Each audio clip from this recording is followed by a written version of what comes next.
କାଲି ଆମର ଲକ୍ଷ୍ମୀସାଗର ପିଏସ୍ ଅଣ୍ଡରରେ ବଡ଼ଗଡ଼ ହାଟ ବୋଲି ଗୋଟେ ଜାଗା ଅଛି।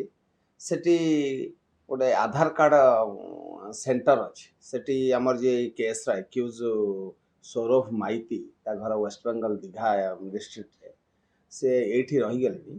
ଆଉ ସେ ତାଙ୍କ ମାଆଙ୍କର ଗତ 31 ତାରିଖ ଦିନ ସେ ଆପ୍ଲାଏ କରିଥିଲେ ତାଙ୍କର ଆଧାର କାର୍ଡ଼। ସେଟାକୁ ବୁଝିବାକୁ ଯେତେବେଳେ ସେ ଗଲେ, ଆଉ ଯିଏ ଆଧାର କାର୍ଡ଼ର ସେଠି ଯେଉଁମାନେ କାମ କରୁଛନ୍ତି, ସେ କମ୍ପ୍ଲେନାଣ୍ଟ ଯିଏ, ତାଙ୍କୁ ପଚାରିଥିଲେ କେତେ ଦିନ ଲାଗିବ କ'ଣ, ସେ ବିଷୟରେ ଏନକ୍ୱାରି କରିବାକୁ ଯାଇଥିଲେ। ତା ସେଇ କୌଣସି ସେ ଯେତେବେଳେ ବେଶୀ ଦିନ ଲାଗିବ ବୋଲି କହିଲେ 2-3 ମାସ ଲାଗିବ ବୋଲି, ଏତେ କାହିଁକି ଲାଗିବ, ଏଇଭଳି ଏତେ ସମୟ କାହିଁ ଲାଗିବ, ଏଇ ସଂକ୍ରାନ୍ତରେ ତାଙ୍କ ଦୁଇ ଜଣଙ୍କ ଭିତରେ ଟିକେ ବଚସା ହେଇଥିଲା।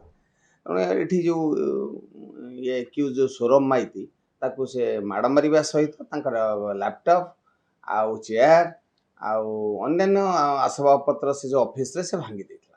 ତେଣୁ ଏ ସଂକ୍ରାନ୍ତରେ ଯେତେବେଳେ ଲକ୍ଷ୍ମୀସାଗର ଥାନାରେ ଆସିକି ରିପୋର୍ଟ ହେଲା, ଲକ୍ଷ୍ମୀସାଗର ପିଏସ୍ କେସ୍ ନମ୍ବର 492 ଆଉ ଆମର 109, 324, 126, 115, 296 and 33 BNSରେ ଗୋଟେ କେସ୍ ରୁଜୁ ହେଇଛି ଏବଂ ସେ ଆରେଷ୍ଟ ହେଇଛନ୍ତି।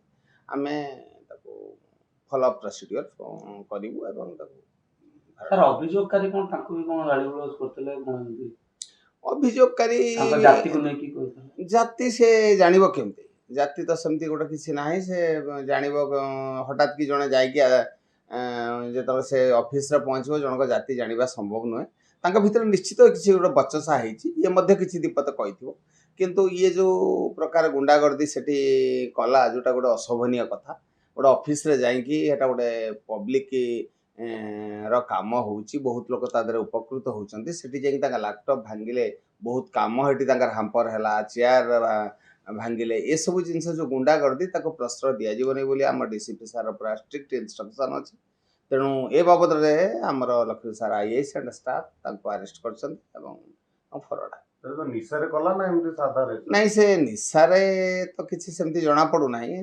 ଜଷ୍ଟ ସଡନ୍ ଏକ୍ସାସ୍ପେରେସନ୍ ଥାଇପାରେ। ଯାହା ବି ହଉ, ସେ ଯାହା କାମ କରିଛି ସେଟା ଆମ ଲିଗାଲ ପର୍ଭ୍ୟୁ ଭିତରେ ଯେହେତୁ ଆସୁଛି, ତାକୁ ଆମେ ଆରେଷ୍ଟ କରୁ। जदि आपंक आम भिडी भल लगा तेब आम चैनल को लाइक, शेयर और सब्सक्राइब करने को जमा भी भूलु नहीं।